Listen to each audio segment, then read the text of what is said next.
When people think of powerful queens, they often mention Cleopatra, or Elizabeth I, maybe even Catherine the Great.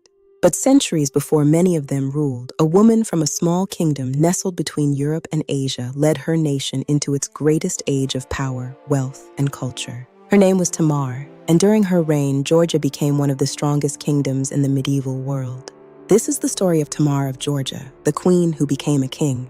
Tamar was born around the year 1160 into the royal Bagrationi dynasty. At the time, Georgia sat in a strategic location between Europe, the Middle East, and Asia. Its position made it wealthy through trade, but it also made it vulnerable. Powerful neighbors constantly threatened the kingdom. In the medieval world, leadership was almost always reserved for men. So when Tamar's father, King George III, announced that his daughter would eventually inherit the throne, many nobles were skeptical. Some were openly opposed. A woman ruling a kingdom? For many people, that seemed unthinkable. Yet George believed Tamar possessed the intelligence and strength necessary to lead. To secure her position, he crowned her as co-ruler while he was still alive. When he died in 1184, Tamar became the ruler of Georgia, and almost immediately, her authority was challenged. Many powerful nobles viewed Tamar as weak. They expected her to be easy to control. They were wrong, entirely wrong. Tamar carefully removed rivals from positions of power. She reorganized the government. She built alliances with loyal supporters, and she strengthened the authority of the crown. In official documents, Tamar was sometimes given a title that translated not as queen, but as king.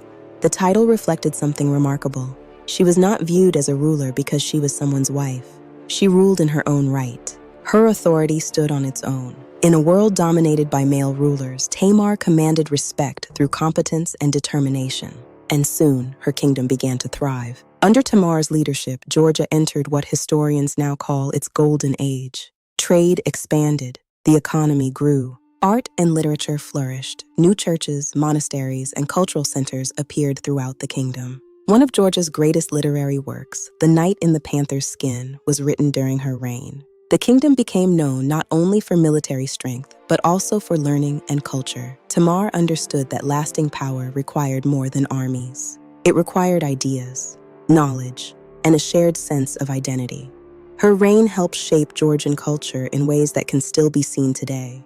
But prosperity alone would not secure her legacy. That would come on the battlefield. Tamar's enemies assumed a woman could not lead a powerful military state. They underestimated her repeatedly. Under her rule, Georgian forces achieved major victories against neighboring powers. One of the most famous came at the Battle of Shamkor in 1195. Another followed at Bajin in 1203. These victories expanded Georgian influence across the region. Trade routes became more secure, the kingdom grew stronger, and Tamar's reputation spread far beyond her borders.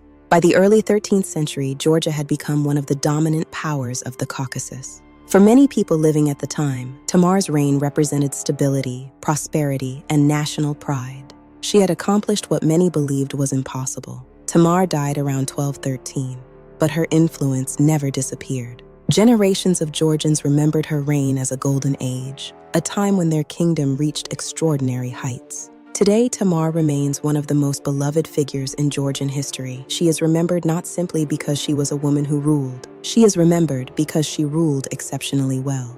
She strengthened her nation, expanded its influence, supported culture, and proved that leadership is measured by ability, not gender. More than 800 years later, her story still inspires people around the world.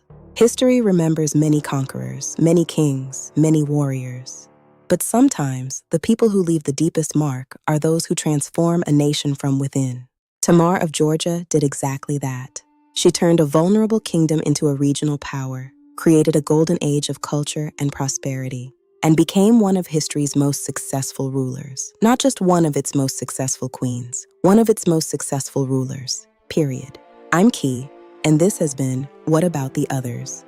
Don't forget to like, subscribe, and remember, history is much bigger than the stories we're usually told.